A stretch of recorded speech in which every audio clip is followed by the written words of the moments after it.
My parents adored my elder brother and I didn't exist for them. So, I moved out of the family. 2 years later, my parents are at my door for shelter, but I remind them of past days. I, 24F, have always felt like an outsider in my own family. For as long as I can remember, my older brother Jake, 27M, has been the golden child. Our parents doted on him, celebrated his every achievement, and seemed to hang on to his every word. Meanwhile, I often felt invisible, my accomplishments going unseen, and my needs overlooked. My earliest memory of this dynamic dates back to when I was just 5 years old. It was Jake's 8th birthday, and our parents had thrown him an elaborate superhero-themed party. The entire backyard was decorated with streamers and balloons, and they'd even hired a magician for entertainment. I remember feeling excited, running around in my little Wonder Woman costume, eager to join in the fun. But as the party progressed, I realized that no one was really paying attention to me. When I tried to show off the cartwheel I'd learned in gymnastics class, my mom just patted my head absently and turned back to cooing over Jake opening his mountain of presents. I ended up sitting alone by the snack table, watching as Jake basked in the attention of our parents and all the party guests. This pattern continued as we grew older. Jake was always the center of attention. He was athletic, popular, and charming. Our parents never missed one of his football games, proudly cheering from the sidelines. They'd throw elaborate parties for his birthdays, inviting what felt like half the town. When Jake got his driver's license, they surprised him with a brand new car. I, on the other hand, was more introverted and academically inclined. I'd spend hours studying, pouring my heart into my schoolwork. But my straight A's were met with indifference. When I won the state spelling bee in 8th grade, my parents didn't even attend. They were too busy at one of Jake's football practices. I still remember standing on that stage, scanning the audience for familiar faces, only to realize that no one had come to support me. There was one person who always saw me, though. My grandmother. She lived a few hours away, so we didn't see her often, but she never failed to acknowledge my achievements. She'd send me handwritten letters of congratulations, always ending with, "I'm so proud of you, my little star." When she passed away during my sophomore year of high school, it felt like I'd lost my only ally. High school was a particularly tough time. Jake coasted by with mediocre grades, but was still treated like royalty at home. I maintained my 4.0 GPA, joined every academic club I could, and even started tutoring other students. But it felt like my efforts went completely unnoticed. I remember one particularly painful incident during my junior year. I had stayed up late for weeks working on a research project for the science fair. The night before the fair, I was putting the finishing touches on my presentation board in the living room. Jake came home late from a party, clearly drunk. He stumbled into my project, knocking it over and spilling beer all over my carefully prepared charts and graphs. I was devastated. Months of work, ruined in an instant. But when our parents came downstairs to see what the commotion was about, their reaction shocked me. Instead of reprimanding Jake, they fussed over him, worried that he might have hurt himself when he fell. My dad helped Jake to bed, while my mom started cleaning up the mess. When I burst into tears, frustrated and heartbroken, my mom just sighed and told me to stop being dramatic. I stayed up all night redoing my project. I managed to salvage enough to put together a decent presentation and ended up winning second place in the fair. But when I came home with my silver medal, my parents barely glanced up from the TV where they were watching one of Jake's old football games. When it came time to apply for colleges, Jake barely put any effort into his applications. He assumed he'd get a football scholarship somewhere. I, on the other hand, spent months perfecting my essays and applications. I was determined to get into a top university and prove my worth. I applied to a dozen schools, including my dream school, a prestigious university known for its excellent mathematics program. I'd been eyeing this school since I was 14, when I attended a summer math camp on their campus. The experience had been transformative. For the first time, I was surrounded by people who shared my passion for numbers and equations. I'd felt seen and understood in a way I never had before. Fast forward to last week. Both Jake and I were set to receive our final university acceptance letters and scholarship offers. The night before, our parents took Jake out to a fancy dinner to celebrate in advance. They didn't even ask if I wanted to join. I spent the evening alone in my room, trying not to let it get to me. The next morning, things only got worse. Mom made Jake's favorite breakfast, chocolate chip pancakes with whipped cream. And Dad kept telling him how proud they were, no matter what happened. No one even acknowledged me as I sat silently at the table, nibbling on a piece of toast. It was like I was completely invisible. When the mail finally arrived, we gathered in the living room to open our letters. I could hardly believe my eyes when I read mine. I'd not only been accepted to my dream school, but I'd also received a full academic scholarship and an invitation to join their honors program. My hands were shaking as I read and reread the letter. I'd be lying if I said I wasn't hoping for at least a little recognition. But before I could even share my news, Jake ripped open his letter. His face fell as he read it. Turns out he'd barely been accepted to our local community college, and there was no mention of any scholarship. Our parents immediately rushed to console him, telling him it didn't matter and that he was still their superstar. I sat there in disbelief, clutching my acceptance letter. Neither of my parents even asked to see it. When I finally worked up the courage to tell them my news, my mom just nodded absently and my dad muttered a half-hearted, "That's nice, sweetie," before turning back to Jake. That was the moment something inside me snapped. Years of feeling ignored and unappreciated came crashing down on me. I realized that no matter what I achieved, I would never be good enough in their eyes. Jake would always be the golden child, even when he failed. Without saying a word, I went upstairs and started packing. I threw some clothes and essentials into a bag, along with the emergency cash I'd been saving from my tutoring jobs. I grabbed my important documents and my laptop. As I was about to leave, I hesitated for a moment, my hand hovering over the framed photo of my grandmother on my nightstand. In a split-second decision, I grabbed it and carefully wrapped it in a sweater before placing it in my bag. I slipped out the back door while they were still fawning over Jake. I texted my best friend Sarah, asking if I could crash at her place for a few days. Then I blocked my parents and Jake's numbers. As I walked down the street, away from the only home I'd ever known, a mix of emotions washed over me. There was fear and uncertainty about what the future held. But there was also a sense of liberation, like I was finally breaking free from invisible chains that had held me back for so long. It's been 3 days now, and I'm still at Sarah's. Her parents have been incredibly understanding and supportive. They've even offered to let me stay until I leave for university in the fall. I've applied for on-campus housing at my university, and I'm looking into part-time jobs to support myself. Yesterday, I finally worked up the courage to check my email. There were dozens of messages from my parents, ranging from angry demands that I come home immediately to tearful pleas asking what they'd done wrong. Reading them, I felt a twinge of guilt. But then I remembered all the years of feeling invisible, of having my accomplishments overlooked, of never being good enough. And I knew I couldn't go back. I know the road ahead won't be easy. I'll have to figure out how to support myself, how to navigate college life without the safety net of family. But for the first time in my life, I feel free. Free from the constant comparisons, the disappointment, the feeling of never being good enough. I don't know what the future holds, but I do know one thing. I'm done being invisible. I'm done trying to earn the love and approval of people who will never truly see me. It's time for me to focus on building a life where I'm valued for who I am, not constantly overshadowed by someone else. Am I wrong for leaving? Should I have tried harder to make them see me? Part of me feels guilty, but a bigger part feels like this was long overdue. I'd appreciate any advice or perspectives from others who might have been in similar situations. Update 1. It's been 6 months since I walked out of my parents' house, and I can hardly believe how much my life has changed. I'm now settled into my dorm at university, and I've just finished my first semester. The academic challenge has been intense, but I'm thriving. I've maintained a 4.0 GPA and even received special recognition from the dean for my performance in my advanced mathematics course. The transition wasn't easy at first. I remember my first night in the dorm after my roommate Lily and I had finished unpacking. As I lay in my narrow twin bed, listening to the unfamiliar sounds of the dormitory, I was hit with a wave of homesickness so strong it took my breath away. For a moment, I considered calling my parents, begging them to come get me. But then I remembered why I left, and I forced myself to push through the loneliness. Gradually, things got easier. Lily and I bonded over our shared love of classic literature and obscure documentaries.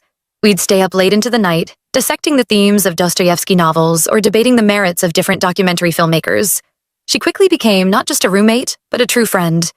I also found a wonderful support system in my study group. We meet 3 times a week in the library, pushing each other to excel and offering encouragement when things get tough.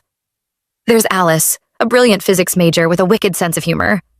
Tom, a pre-med student who stress bakes cookies for us during finals week. And Maria, an art history major who helps us maintain perspective when we get too caught up in our equations. It's a stark contrast to the loneliness I felt while studying at home, where my efforts were always overlooked. Here, my achievements are celebrated, my struggles are supported, and my passion for learning is shared and encouraged. To help cover my living expenses, I applied for a position as a teaching assistant in the mathematics department. I was nervous about the interview, worried that my lack of family support might somehow be held against me. But to my surprise and relief, the professor interviewing me was impressed by my independence and drive. The job has been an incredibly rewarding experience. Not only am I earning money, but I'm also gaining valuable experience and building relationships with the professors. Dr. Harrison, the head of the department, has become something of a mentor to me. She reminds me a bit of my grandmother. She has the same knack for seeing potential in people and nurturing it. One of these relationships has become particularly special. Mark, another teaching assistant, has become a constant source of support and encouragement. We started off as colleagues, spending long hours grading papers and preparing lesson plans together, but over time, our connection deepened. I remember the first time I realized my feelings for Mark were more than just friendly. We were in the TA office late one night, racing to finish grading a stack of calculus exams before the deadline. I was feeling overwhelmed and discouraged, doubting my abilities as a TA. Mark noticed my mood, and without a word, went out and came back with my favorite coffee and a chocolate muffin. It was such a small gesture, but it meant the world to me. In that moment, I saw him in a whole new light. Mark is everything I never knew I needed in a partner. He's kind, intelligent, and most importantly, he sees me. He notices when I'm having a bad day and always knows how to cheer me up. He celebrates my successes as if they were his own. For the first time in my life, I feel truly valued and appreciated. Last week, Mark surprised me with a picnic in the campus botanical gardens. As we sat among the blooming flowers, he took my hand and told me he loved me. He promised to always be there for me, to support my dreams and ambitions. I was overwhelmed with emotion. I never thought I could feel so loved and cherished. As for my family, I've had minimal contact with them. My mother has called a few times, leaving voicemails that oscillate between guilt-tripping and anger. My father sent a terse email asking when I was going to stop this nonsense and come home. I haven't responded to either of them. Jake, predictably, hasn't reached out at all. At first, their messages would send me into a spiral of guilt and self-doubt. I'd lie awake at night, wondering if I'd made a terrible mistake. But with time, and with the support of my new friends and Mark, I've grown stronger. I've realized that I don't owe them my time or energy. I'm not responsible for their feelings or their inability to recognize my worth. I won't lie and say it's been easy. There are still days when I miss the idea of a loving, supportive family. Holidays are particularly tough. I spent Thanksgiving with Lily's family, and while they were incredibly welcoming, I couldn't help but feel like an outsider. Christmas was even harder. I stayed on campus, one of the few students who didn't go home for the break. But then I look at the life I'm building for myself, the genuine connections I'm forming, and I know I made the right choice. Looking ahead, I'm excited about what the future holds. I'm considering applying for a prestigious summer research program. The application process is intense, but Dr. Harrison thinks I have a good shot at it. Mark has been incredibly supportive, spending hours helping me refine my application. We've also started tentatively talking about our future together. It's both thrilling and a little scary to imagine a life where I'm truly loved and supported. I know there will be challenges ahead. I'm still learning to navigate this new, independent life. Finances are tight, and I'm constantly juggling my studies, my TA responsibilities, and my relationship. But for the first time, I'm facing the future with hope and confidence rather than fear and insecurity. I'm no longer the invisible girl, desperately seeking approval. I'm becoming the woman I was always meant to be, surrounded by people who truly see and value me. Update 2. It's hard to believe that 2 years have passed since I left my family home. So much has changed, and yet in many ways, I feel more like myself than ever before. I graduated from university last month, summa cum laude. As I stood on that stage accepting my diploma, I felt a surge of pride and accomplishment. My professors, friends, and of course, Mark, were all there cheering me on. It was a moment of pure joy and validation. I couldn't help but think of my grandmother. How proud she would have been to see me in my cap and gown, achieving the dreams she always encouraged me to pursue. The journey to this point wasn't always smooth. There were nights when I doubted myself, wondered if I was cut out for the rigorous academic program. I remember one particularly challenging semester when I was taking an advanced topology course. The concepts were so abstract, so difficult to grasp, that I seriously considered dropping the class. But Mark and my study group rallied around me. We had marathon study sessions, fueled by coffee and determination. When I finally mastered the material and aced the final exam, it felt like a victory for all of us. Speaking of Mark, our relationship has only grown stronger over the past 2 years. We've weathered the stresses of final exams, the joys of academic achievements, and the everyday challenges of building a life together. He proposed to me on our graduation day, right after the ceremony. It was a simple, heartfelt proposal, just the two of us in our favorite spot in the botanical gardens, the same place where he first told me he loved me. We got married in a small, intimate ceremony last week. Our friends from university and my support system from the past 2 years were all there to celebrate with us. The wedding was beautiful, but it also brought up some complicated emotions. As I got ready that morning, I couldn't help but think about my mother. In another life, she might have been there, helping me with my dress, sharing in my excitement. But then I looked around at the women who were there. Lily adjusting my veil. Alice cracking jokes to calm my nerves. Dr. Harrison, who had become like a second mother to me, giving me a tearful hug before the ceremony. And I realized that family isn't always about blood. It's about the people who choose to stand by you, who support you unconditionally. Career-wise, things are looking bright. I've accepted a position as a high school mathematics teacher starting this fall. It's in a different city, about 3 hours away from where we went to university. I'm excited about the opportunity to inspire young minds, to maybe be for my students what my grandmother was for me. A source of encouragement and validation. Mark has found a job at a local engineering firm in the same city. We're both excited about this new chapter in our lives. We were actually in the middle of packing for our honeymoon when everything changed. We had our suitcases open on the bed, debating whether we really needed that extra pair of shoes, when the doorbell rang. I wasn't expecting anyone, so I was a bit puzzled as I went to answer it. Nothing could have prepared me for who I saw standing there. My parents. They looked older, more worn down than I remembered. My mother's eyes were red and puffy, like she'd been crying. My father couldn't quite meet my gaze. For a moment, we all just stood there in awkward silence. Finally, my mother spoke. "Can we come in?" she asked, her voice trembling slightly. I hesitated for a moment before nodding and stepping aside to let them enter. As we sat in the living room, the story came tumbling out. It turns out that Jake, my golden child brother, had fallen in love with a woman they described as manipulative and greedy. Against their wishes, he had married her 6 months ago. Things had quickly gone downhill from there. Jake, influenced by his new wife, had become increasingly distant and hostile towards our parents. He'd started demanding money, making veiled threats about cutting them off if they didn't comply. The final blow came last week. Jake had somehow convinced our father to sign over the deed to the family home. Once the property was in his name, Jake and his wife hurriedly kicked our parents out. They were now essentially homeless, with only a suitcase of belongings to their name. As I listened to their story, a whirlwind of emotions swept through me. Part of me felt a twisted sense of satisfaction. The golden child had finally shown his true colors. Another part felt pity for my parents, seeing them so broken and vulnerable. But mostly I felt angry. Angry that they had the audacity to show up on my doorstep after years of neglect and indifference. Angry that they only sought me out when they needed something. And angry at myself for still caring despite everything. When they finished their story, my mother reached out to take my hand. I instinctively pulled away. "We're so sorry," she said, tears in her eyes. "We've realized how wrong we were, how unfairly we treated you. We were hoping we could stay with you for a while, just until we get back on our feet." I looked at them, really looked at them, for the first time in years. I saw the desperation in their eyes, the hope that I would be their saving grace. And in that moment, I made my decision. "No," I said, my voice calm but firm. "You can't stay here." The shock on their faces was palpable. They clearly hadn't expected this response. My father started to protest, but I held up my hand to stop him. "For years," I continued, "I tried to earn your love and approval. I worked hard. I achieved things I was proud of, but none of it was ever enough. You consistently chose Jake over me, made me feel invisible in my own home. And now, when Jake has turned his back on you, you come to me expecting what? That I'll welcome you with open arms? That I'll put my life on hold to take care of you?" My mother was openly crying now. My father looked like he'd aged 10 years in the span of our conversation. But I pressed on, years of pent-up feelings finally finding their voice. I've spent the last 2 years building a life for myself, a life where I'm valued and loved for who I am.